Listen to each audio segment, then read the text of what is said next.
RTL Petit Matin de l'été, 5h, 6h30 avec Peggy Broche. Bonjour tout le monde, comment ça va ce matin? C'est Du bien. coup, on va pouvoir faire l'émission. Ouf. Et David aussi est bien réveillé. Bonjour. David Buron, bonjour. Comment ça va? Ça va et vous? Bah écoutez, ça va David, vous nous proposez un miracle ciné chaque jour. Oh oui, Un exactement. indice. Un indice, alors je vais vous donner 3 mots. Burton, Nicholson et Gotham. Et en plus, je rajoute, non pas dans la valise, mais dans mon petit panier d'indices. Si vous regardez la photo que je vais poster dans quelques minutes sur le groupe Facebook RTL Petit Matin, sur la photo, il y a un indice quant à ma chronique. Bon, Voilà, il faut être attentif. Oh là Voilà. là, Bah, du dis coup, donc, il y a du budget maintenant pour la chronique il y a de David. la sacrée prod. Hein. Il y a carrément des objets. Non, mais c'est incroyable. Allez regarder la photo. Bravo David. Charlotte Méritant, bonjour. Bonjour Peggy, bonjour à tous. En pleine forme, Charlotte, En pleine comme chaque forme. jour. Alors moi, j'ai un souvenir parce que j'ai joué du synthé. Je faisais du synthé quand j'étais petite. Ah, tiens donc. Oui, tiens donc. Et un des premiers morceaux que j'ai appris à jouer, c'était un morceau de Jean-Michel Jarre, parce que c'était très à la mode à l'époque. C'est original le synthé comme activité pour une enfant. Oui, j'étais une enfant, en effet. Non, mais je sais pas. Ouais, non, vous n'auriez pas... Du Mais synthé. c'était très à la mode en Ah fait à l'époque. Et vous Donc, n'avez pas persévéré, Peggy. non, parce que j'étais nulle en solfège, donc je suis pas allée plus loin, ça me saoulait. Rupert Grint, 34 ans, c'est l'acteur anglais, vous savez, dans Harry Potter, c'est lui qui est connu pour le rôle de Ron Weasley. Weasley, j'ai bien prononcé? Ouais, c'est ça. Merci Weasley. beaucoup. Oups.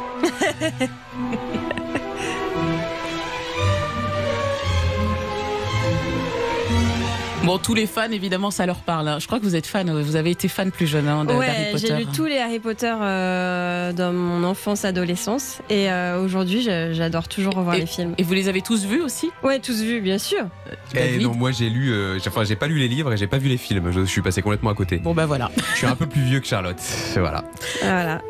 Fabien, on n'en dira pas plus. Fabien.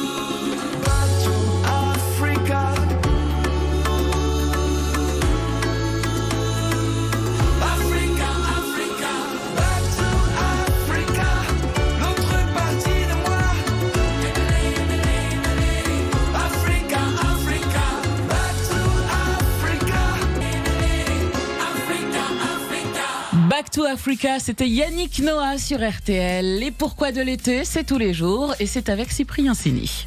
Il y a au moins un bilingue dans l'équipe, c'est pas mal. Moi, je le suis pas. Vous l'êtes, Charlotte? Non. Ah bon?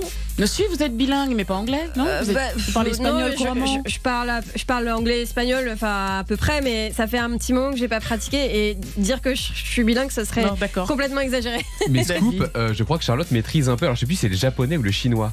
J'ai fait du japonais, LV3 japonais Mais au non. lycée, ouais. Et ça c'est pointu. Et le problème, c'est que ça s'oublie c'est tellement dur comme langue que un an après, Vous avez tout oublié. après mon bac, j'avais déjà tout oublié. Ouais. Comment on dit bonjour? Konnichiwa.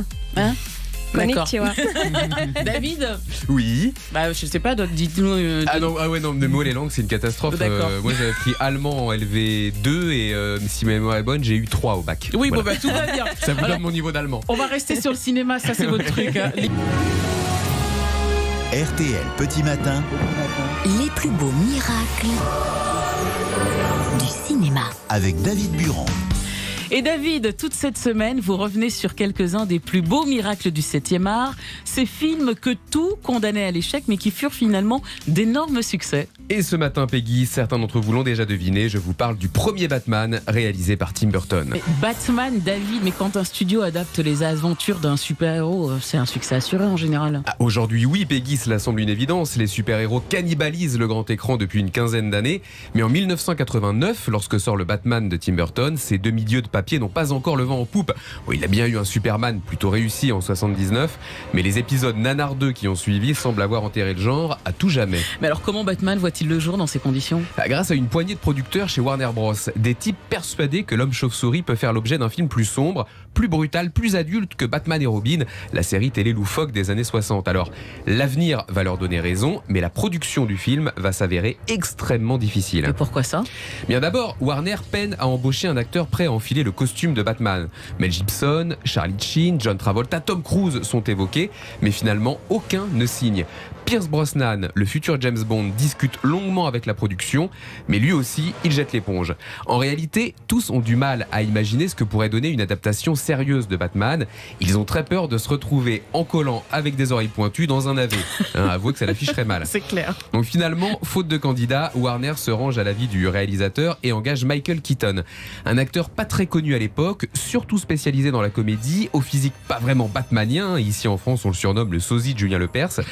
Mais Burton a déjà travaillé avec lui et il est persuadé qu'il fera un formidable Batman. Et c'est comme ça pour tout le casting, tous les rôles sont difficiles à recruter ? Oui, quasiment. Et Batman est un projet qui fait peur et en plus, la production joue de malchance. Une semaine avant le début des prises de vue, l'actrice Sean Young, choisie pour incarner la journaliste Vicky Vale, chute de cheval et se blesse grièvement. Alors, Charlotte Méritant étant déjà prise sur ses PVA, c'est Kim Basinger qui est embauchée à la dernière minute. Oui, désolé. En revanche, il y a un rôle pour lequel la production décroche la timbale, c'est celui du Joker. Pour incarner le plus grand ennemi de Batman, Warner réussit à convaincre l'un des plus grands comédiens de sa génération, Oscar 76 du meilleur acteur pour Vol au-dessus d'un nid de coucou, j'ai nommé Jack Nicholson. Bon, ça c'est la classe. Ah oui, ça c'est la classe comme vous dites, mais c'est aussi très cher. Pour jouer le Joker, Nicholson exige et obtient un gros cachet de $6 millions, plus un intéressement sur les recettes du film, plus un intéressement sur la vente de produits dérivés liés au film. Ah oui, c'est tout ? Non, il obtient aussi le droit d'arriver plus tard que les autres sur le plateau et de ne commencer à travailler qu'à partir de 10h.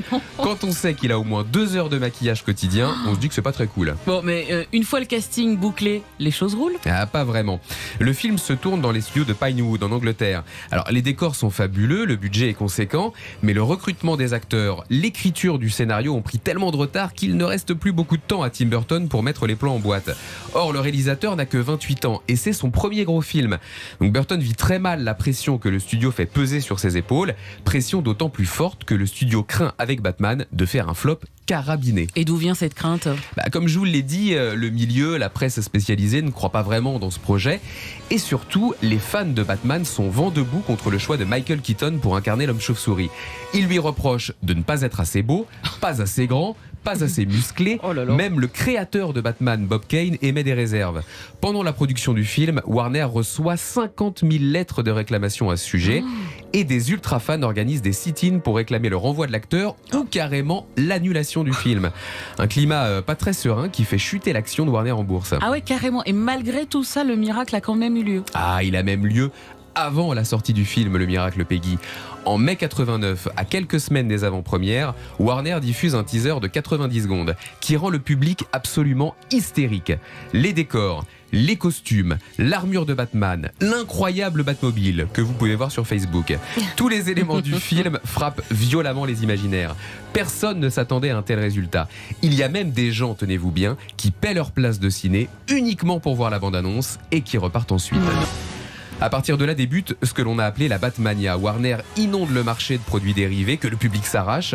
Le fameux logo noir et jaune de Batman est partout. Et quand le film sort, le 23 juin 1989 ? Eh bien, c'est un raz-de-marée. Batman bat tous les records de fréquentation. Il lance la mode des films de super-héros, une mode dont on n'est toujours pas sorti aujourd'hui. Il consacre Tim Burton comme un grand réalisateur et il fait de Jack Nicholson un homme très riche. Sacré Jack. Ouais, c'est Jerry Halliwell, la reprise de The Weather Girls avec la chanson It's Raining Men de 1979. Chanson que David adore, si je me souviens bien, il nous en avait parlé, ça l'avait beaucoup émoustillé ce clip. Ah oui, le clip, le clip est vraiment génial. Mais il est très bien réalisé, il y a très beau mouvement de caméra. Ouais.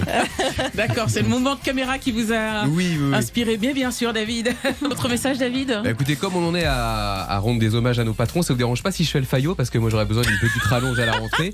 Et il y a le directeur des programmes d'RTL qui nous demande si Palace était une série française. Moi je dis bien sûr patron, on peut l'écouter. Et vous pensez qu'après ça vous aurez une augmentation ? C'est quoi le délire ? Écoutez, ça se tente C'est bien joué, cela dit. N'est-ce pas ? Voilà. J'aurais aimé y penser avant vous. Oui, j'ai voulu le faire avant Charlotte parce que je savais qu'elle était sur le coup aussi. Là, donc, c'est raté Charlotte pour le coup. RTL Petit Matin. Le Conso Conseil.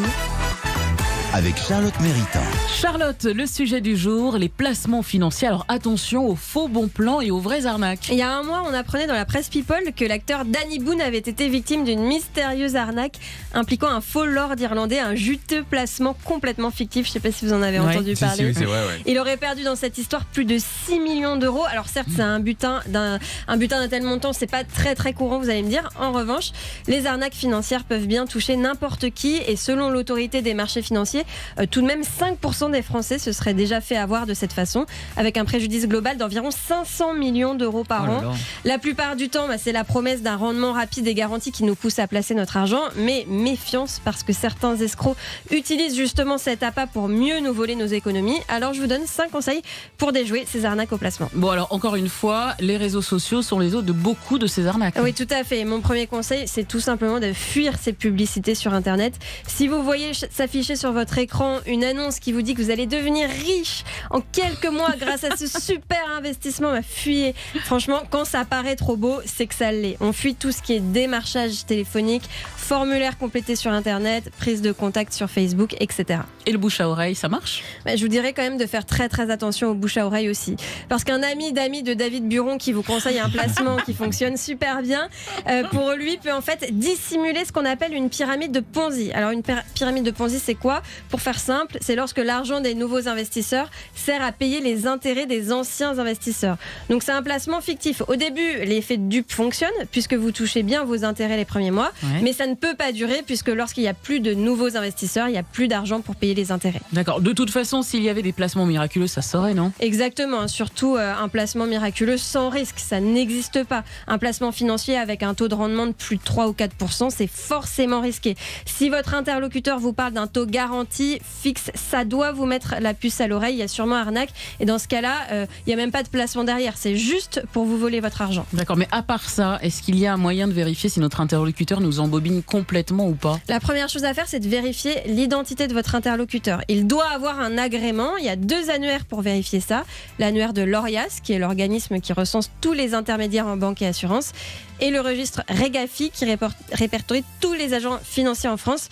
Mais attention quand même, parce que certains escrocs usurpent carrément l'identité de vrais agents financiers et donc vont vous donner un numéro valide. Oh là là, mais alors comment on fait pour savoir ? Vous pouvez essayer par exemple de trouver un autre numéro de téléphone pour joindre la structure en question. Comme ça, vous vérifiez si votre interlocuteur travaille bien là-bas. Ou alors, un truc qui marche aussi, c'est de demander à votre interlocuteur un rendez-vous physique avec lui dans son agence. D'accord. Là, s'il refuse, c'est carrément suspect.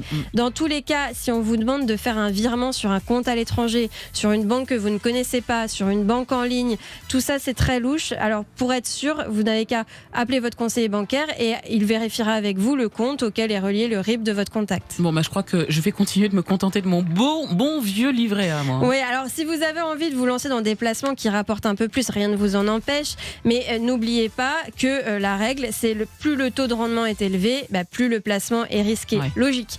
Les placements à la mode du type crypto-monnaie, forex, etc., ça peut marcher, mais ça requiert de vraies compétences dans le domaine et pas une formation en quelques jours comme on voit parfois sur Internet. Ça ne fonctionne pas, c'est complètement illusoire. À la limite, vous pouvez aussi vous offrir les services d'un vrai conseiller financier, mais que vous aurez choisi vous-même et dont vous aurez vérifié les qualifications au préalable. Mais finalement, je crois que vous avez raison, Peggy. Certes, le livret A, ça rapporte pas énormément, mais au moins, c'est un produit d'épargne sûr. Voilà. Et en plus, on l'a dit dans les infos ce matin, son taux a été augmenté à 2% depuis le 1er août. Je vais rester là-dessus. Merci beaucoup Charlotte Méritant. Le Conso Conseil à retrouver tous les matins RTL, le petit matin de l'été à 6h20. On se retrouve dès demain 5h. Merci à toute l'équipe, à la technique, Hervé, Théo, Romane au standard. Charlotte, David, on se retrouve demain. On sera encore là. Ouais, on sera là demain. À 5h.